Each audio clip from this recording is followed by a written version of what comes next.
ಕೇರಳದ ಒಂದು ಪ್ರದೇಶದ ಬಗ್ಗೆ ಆ್ಯಡನ್ನು ಕೊಟ್ಟಿರುವಂಥದ್ದು ಎಷ್ಟು ಮಟ್ಟಿಗೆ ಸರಿ ಅಂತ ಪ್ರಿಯಾಂಕ ಗಾಂಧಿಯವರ ಕ್ಷೇತ್ರ ಅನ್ನೋದು ಚರ್ಚೆ ಆಗಿದೆ. ವಯನಾಡು ನಮ್ಮ ಪಕ್ಕದ ರಾಜ್ಯದ ಕೇರಳದಲ್ಲಿ ಇರ್ತಕ್ಕಂಥ ಒಂದು ಜಿಲ್ಲೆ. ಅಲ್ಲಿಗೆ ಟೂರಿಸಂ ಡಿಪಾರ್ಟ್ಮೆಂಟ್ ಅವರು ಬನ್ನಿ ವಯನಾಡಿಗೆ ಅಂತೇಳಿ ಅಟ್ಯಾಚ್ಮೆಂಟ್ ಕೊಟ್ಟಿದ್ದಾರೆ ಅಂತೇಳಿ ಇವತ್ತು ಬಿ ಜೆ ಪಿಯವರು ಅದ್ರ ಬಗ್ಗೆ ಟೀಕೆ ಮಾಡಿದ್ದಾರೆ. ಅವರು ಏನು ಟೀಕೆ ಅವ್ರಿಗೇನು ಅಂದರೆ ಆ ವಯನಾಡು ಕ್ಷೇತ್ರವನ್ನು ಇವರು ಪ್ರತಿನಿಧಿಸ್ತಾ ಇದ್ದಾರೆ, ಪ್ರಿಯಾಂಕಾ ಗಾಂಧಿಯವರು. ಅಷ್ಟೇ, ಅದಕ್ಕೆ ಅವ್ರಿಗೆ ಸಹಿಸ್ಕೊಳ್ಳೋಕ್ಕಾಗ್ತಿಲ್ಲ.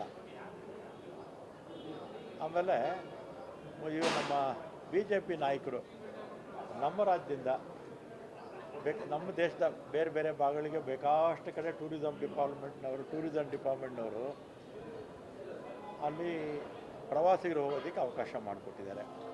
ಆಮೇಲೆ ಅದು ಯಾವುದೂ ಬೇಡ, ನಮ್ಮ ಮುಜರಾಯಿ ಇಲಾಖೆದೇ ತಗೊಳ್ಳಿ, ನಮ್ಮದೇ ಟ್ರೈನ್ ಇದೆ, ನಮ್ಮ ಇಲಾಖೆದೇ ಟ್ರೈನು. ನಾವು 3 ವರ್ಷಗಳ ಕಾಲಿಗೆ ಗುತ್ತಿಗೆ ಆಗಿತ್ತು, ಇನ್ನೂ 3 ವರ್ಷಕ್ಕೆ ನಾವು ತೊಗೊಂಡಿದ್ದೀವಿ. ನಾವು ಪ್ರತಿ ತಿಂಗಳು ಅಯೋಧ್ಯೆಗೆ ಭಕ್ತರನ್ನು ಕಳಿಸ್ತೀವಿ, ಗಯಾಗೆ ಕಳಿಸ್ತೀವಿ, ಆಮೇಲೆ ವಾರಣಾಸಿಗೆ ಕಳಿಸ್ತೀವಿ. ಆಮೇಲೆ ಅಲ್ಲಿ ಚಳಿ ಜಾಸ್ತಿ ಆದಾಗ ತಮಿಳ್ನಾಡಲ್ಲಿರ್ತಕ್ಕಂಥ ದೇವಸ್ಥಾನಗಳಿಗೆ ಬೇರೆ ಬೇರೆ 4-5 ಕನ್ಯಾಕುಮಾರಿ ಅದೆಲ್ಲ ಇದೆ. ಆಮೇಲೆ ತಮಿಳ್ನಾಡಲ್ಲಿರ್ತಕ್ಕಂಥದ್ದು ಕನ್ಯಾಕುಮಾರಿ ಎಲ್ಲ ಕಡೆ ಕೂಡ ಕಳಿಸ್ತಾ ಇರ್ತೀವಿ. ಆಮೇಲೆ ಚಾರ್ಧಾಮ್ ಒಂದು, ಆಮೇಲೆ ಮಾನಸ ಸರೋವರ ಅಲ್ಲಿ ಹೋಗುವಂಥ ಭಕ್ತಾದಿಗಳಿಗೆ ಸಬ್ಸಿಡಿ ಕೂಡ ಕೊಡ್ತೀವಿ. ನಮ್ಮ ಮುಜರಾಯಿ ಇಲಾಖೆ ಪ್ಯಾಕೇಜಸ್ಸು ಈ ಎಲ್ಲ ರಾಜ್ಯಗಳಿಗೂ ಕೂಡ ಭಕ್ತಾದಿಗಳನ್ನ ಕಳಿಸ್ತೀವಿ. ಬರೀ ದೇವಸ್ಥಾನನೇ ಅಲ್ಲ, ಅಲ್ಲಿರ್ತಕ್ಕಂಥ ಟೂರಿಸಂ ಪ್ಲೇಸಸ್ಸು ಕೂಡ ನೋಡ್ಕೊಂಬರ್ತಾ ಇದ್ದಾರೆ.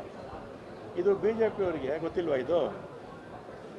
ಇದ್ರ ಬಗ್ಗೆ ಆಮೇಲೆ ನಾನು ಹೇಳಿದಂಥ ಎಲ್ಲ ಪ್ರದೇಶಗಳು, ಗಯಾ ಇರ್ಬೋದು, ವಾರಣಾಸಿ ಇರ್ಬೋದು, ಅಯೋಧ್ಯೆ ಇರ್ಬೋದು, ಅಥವಾ ರಾಮೇಶ್ವರ ಇರ್ಬೋದು, ಅಥವಾ ಕನ್ಯಾಕುಮಾರಿ ಇರ್ಬೋದು, ಅಥವಾ ಎಲ್ಲ ಪ್ರದೇಶಗಳು ಬೇರೆ ರಾಜ್ಯದಲ್ಲಿರೋದು.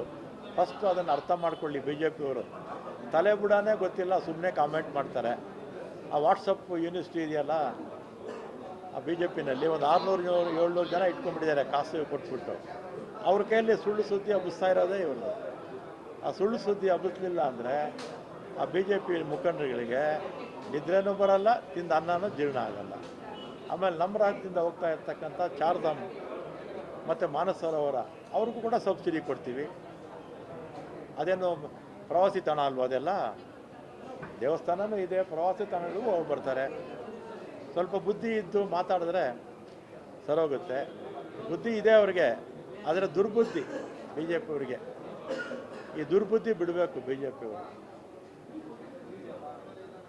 ಸರ್, SIT ಧರ್ಮಸ್ಥಳ ಕೇಸಲ್ಲಿ ಬುರುಡೆ ಗ್ಯಾಂಗು ಕೇಸನ್ನು ವಾಪಸ್ ತಗೋಬೇಕಂತ SIT ನಾನು ಎಲ್ಲರಿಗಿಂತಲೂ SIT ತನಿಖೆ ಪ್ರಾರಂಭ ಆದಾಗ ಮತ್ತು ಬುರುಡೆ ಗ್ಯಾಂಗು ಕಂಪ್ಲೇಂಟ್ ಕೊಟ್ಟಂಥ ಸಂದರ್ಭದಲ್ಲಿ ಅದಾದಮೇಲೆ ಪ್ರಥಮವಾಗಿ ನಿಮಗೆಲ್ಲ ಜ್ಞಾಪಕ ಇರಬೇಕು, ನಾನೇ ಅದರ ಬಗ್ಗೆ ಕಾಮೆಂಟ್ ಮಾಡಿದ್ದು ಮಾಧ್ಯಮಗಳಿಗೆ. ಅದು ಎಲೆಕ್ಟ್ರಾನಿಕ್ ಇರ್ಬೋದು ಅಥವಾ ಇದಕ್ಕಿರ್ಬೋದು ಅಲ್ವಾ. ಈಗ SIT ತನಿಖೆ ಮಾಡಿದ್ರಿಂದ ನಿಜ ಆಚೆ ಬರ್ತಾ ಇದೆ. ನಮ್ಮ ಸರ್ಕಾರ ಮಾಡಿದ ಉದ್ದೇಶನೇ ಅಲ್ಲಿರ್ತಕ್ಕಂಥ ವಾಸ್ತುಸ್ಥಿತಿ ತಿಳಿಬೇಕು ಅಂತ. ಯಾಕೆಂದರೆ ಭಾಳ ವರ್ಷಗಳಿಂದ ಕೂಡ ಅಲ್ಲಿ ಅಪಪ್ರಚಾರ ಆಗ್ತಾಯಿತ್ತು. ಅದಕ್ಕೆ ಧರ್ಮಸ್ಥಳದ ವೀರೇಂದ್ರ ಹೆಗ್ಗಡೆ ಅವರು ಅವರ ಸ್ವಾಗತ ಮಾಡಿ ನಮ್ಮ ರಾಜ್ಯ ಸರ್ಕಾರಕ್ಕೆ, ಸಿದ್ದರಾಮಯ್ಯನವರಿಗೆ ಧನ್ಯವಾದ ಕೂಡ ಸಲ್ಲಿಸಿದ್ರು. ಈಗ ಒಂದು ಕ್ಲಾರಿಟಿ ಬರ್ತಾ ಇದೆ. ಆದರೆ ಬಿ ಜೆ ಪಿಯವರು ಇದರಲ್ಲೂ ರಾಜಕೀಯ ಮಾಡ್ತಾರೆ. ರಾಜಕೀಯ ಮಾಡೋಕ್ಕೆ ಹೊರಟರು. ಏನೋ ಇಲ್ಲಿಂದ ಧರ್ಮಕ್ಷೇತ್ರ ಏನು ಹೇಳಿದ್ದು ಧರ್ಮ ಅಲ್ಲಪ್ಪ, ಇಲ್ಲಿಂದ ಹೊರಟ್ರಲ್ಲ ಕಾರುಗಳಲ್ಲಿ ಧರ್ಮಯಾತ್ರೆ ಅಂದ್ಕೊಂಡು ಅಲ್ವಾ. ನಿಜವಾದ ಧರ್ಮ ರಕ್ಷಣೆ ಮಾಡ್ತಾ ಇರ್ತಕ್ಕಂಥವರು ನಮ್ಮ ಕಾಂಗ್ರೆಸ್ ಪಕ್ಷ, ಕಾಂಗ್ರೆಸ್ ಸರ್ಕಾರ. ಇವರು ಮತಗಳಿಗೋಸ್ಕರ ಧರ್ಮ ರಕ್ಷಣೆ ಮಾಡ್ತೀವಿ ಅಂತ ಹೇಳ್ತಾರೆ, ಆದರೆ ನಿಜವಾದ ಧರ್ಮ ರಕ್ಷಣೆ ಮಾಡ್ತಾ ಇರ್ತಕ್ಕಂಥವರು ನಾವು. ಈಗಲಾದರೂ ಜನ ಅರ್ಥ ಮಾಡ್ಕೊಳ್ತಾರೆ ಬಿಡಿ. ಅಲ್ಲ ಸರ್, ಈಗ ಬುರುಡೆ ಗ್ಯಾಂಗ್ ಬರೀ ಎನ್ಕ್ವೈರಿ ಬಿಟ್ಬಿಟ್ಟು ಅವ್ರು ಏನು ಷಡ್ಯಂತ್ರ ಅಂತ ಗೊತ್ತಾಗ್ತದೆ. ಈಗ ಮತ್ತೆ ತನಿಖೆ ಯಾವ ಹಾದಿಯಲ್ಲಿ ಹೋಯ್ತು? ತನಿಖೆ ಅವ್ರು ಏನು ತಪ್ಪು ಮಾಡಿದ್ದಾರೆ ಅಥವಾ ಅವ್ರ ಕೇಸು ವಾಪಸ್ ತಗೊಳ್ತೀವಿ ಅಂದರೂ ಕೂಡ ಅದಕ್ಕೆ ಕೋರ್ಟ್ ಒಪ್ಪಿಗೆ ಕೊಡಬೇಕಲ್ಲ. ಕೋರ್ಟ್ ಒಪ್ಪಿಗೆ ಕೊಡಬೇಕು. ಇದೇನು ಹುಡುಗಾಟನಾ? ಹೋಗಿ ಕೇಸ್ ಕೊಡೋದು ನಾವು ವಾಪಸ್ ತಗೊಳ್ತೀವಿ ಅಂತ ಹೇಳೋದು. ಯಾಕೆಂದರೆ ಇದು ಬರೀ ನಮ್ಮ ರಾಜ್ಯ ಅಲ್ಲ, ದೇಶದ ಎಲ್ಲ ಭಾಗದಲ್ಲೂ ಕೂಡ ವಿಚಾರ ಗೊತ್ತಾಗಿದೆ.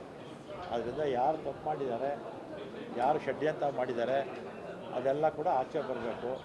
ಅಥವಾ ಷಡ್ಯಂತ್ರ ಮಾಡಿರ್ತಕ್ಕಂಥವ್ರು ಅವ್ರಿಗೆ ಐಡಿಯಾ ಕೊಟ್ಟು ವಿತರ ಮಾಡ್ಕೊಳ್ಳಿ ಅಂತ ಹೇಳ್ತಾ ಇರಬೇಕು.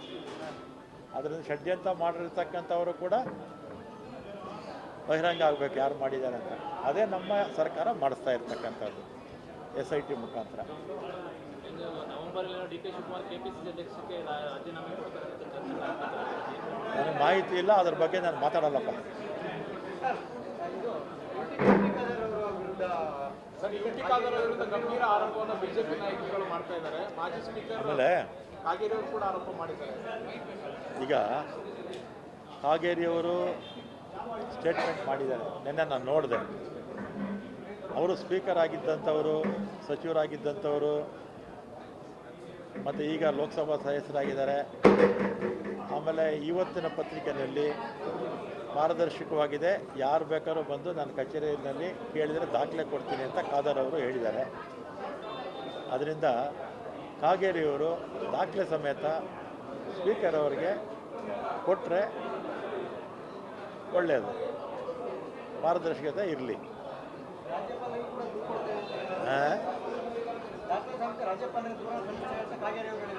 ಅಲ್ಲ, ಕೊಡಲಿ ಬಿಡಿ. ದಾಖಲೆ ಇದ್ದರೆ ಆಪಾದನೆ ಮಾಡೋರು ಯಾವತ್ತೂ ಕೂಡ ದಾಖಲೆ ಸಮೇತ ಆಪಾದನೆ ಮಾಡಿದ್ರೆ ಅದಕ್ಕೆ ಒಂದು ಗೌರವ ಇರುತ್ತೆ.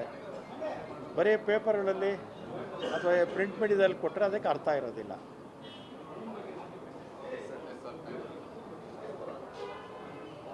ಇನ್ನಷ್ಟು ಹೆಚ್ಚಿನ ಮಾಹಿತಿಗಾಗಿ ಫಾಲೋ ಮಾಡಿ ಬ್ರಿಗೇಡ್ ನ್ಯೂಸ್ ಕನ್ನಡ.